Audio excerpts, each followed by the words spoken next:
নমস্কার বন্ধুরা, আমি পিয়ালি রুদ্রি খ্যাংলা হেসেলে তোমাদের সবাইকে স্বাগত জানাই। আজ তোমাদের দেখাবো মটরশুঁটির ধোকা। চলো দেখো আমি কিভাবে বানাই। প্রথমেই দেখো একটা বোল নিয়ে নিয়েছি, এতে নিয়ে নিচ্ছি মটরশুঁটি।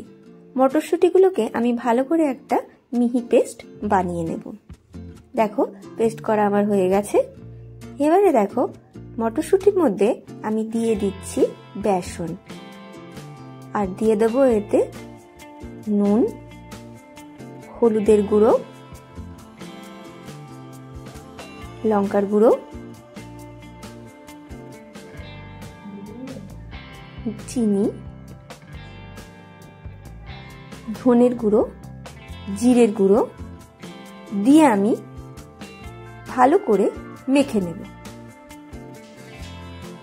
এবার দেখো কড়াইতে অল্প পরিমাণে তেল নিয়ে নিয়েছি, এতে আমি মেখে রাখা মটরশুঁটিটা পুরোটা দিয়ে দিচ্ছি, দিয়ে হালকা নাড়িয়ে নেব।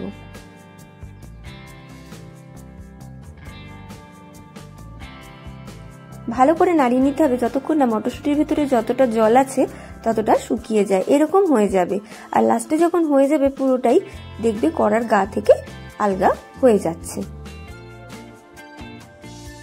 দেখো প্রায় আমার জলটা শুকিয়েই এসছে। আমি একটা থালার মধ্যে নামিয়ে নিলাম, নিয়ে ভালো করে স্প্রেড করে নিচ্ছি। স্প্রেড করা হয়ে গেছে, হালকা হালকা ঠান্ডাও হয়ে গেছে।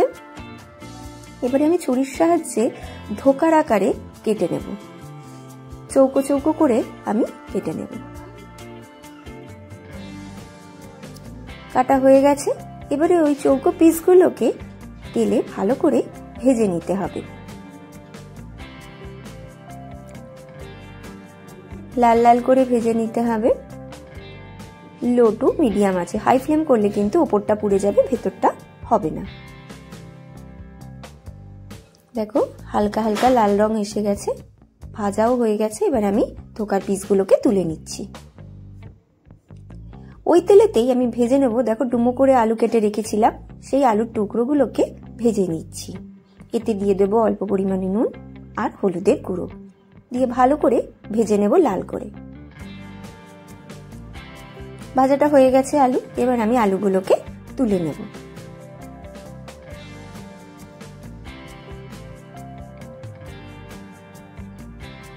ওই তেলের মধ্যে এবার দিয়ে দিচ্ছি তেজপাতা, দারচিনি, ছোট এলাচ, লবঙ্গ আর গোটা জিরে ফোড়ন হিসেবে দিয়ে দেব। নাড়াচাড়া করব ততক্ষণ অবধি যতক্ষণ না এর থেকে একটা মিষ্টি গন্ধ বেরোয়। সুন্দর একটা মিষ্টি গন্ধ বেরিয়েছে। এর মধ্যে দিয়ে দিলাম আদা বাটা, ভালো করে নাড়াচাড়া করে নেব। আদাটা ভাজা ভাজা হয়ে গেলে এর মধ্যে দিয়ে দেব টমেটো বাটা, দিয়ে নাড়াচাড়া করে নেব। টমেটো বাটাটাও বেশ আমার ভাজা ভাজা হয়ে গেছে। এবারে আমি এর মধ্যে দিয়ে দেব ক্যাপসিকাম কুচো, ভালো করে মিশিয়ে নেব। এবারে এই অবস্থায় আমি কিছু গুঁড়ো মশলা অ্যাড করব। হলুদের গুঁড়ো, লঙ্কার গুঁড়ো, ধনের গুঁড়ো, জিরের গুঁড়ো, কাশ্মীরি লাল লঙ্কার গুঁড়ো, স্বাদ মতো নুন দিয়ে ভালো করে পুরো মশলাটা কষিয়ে নেব।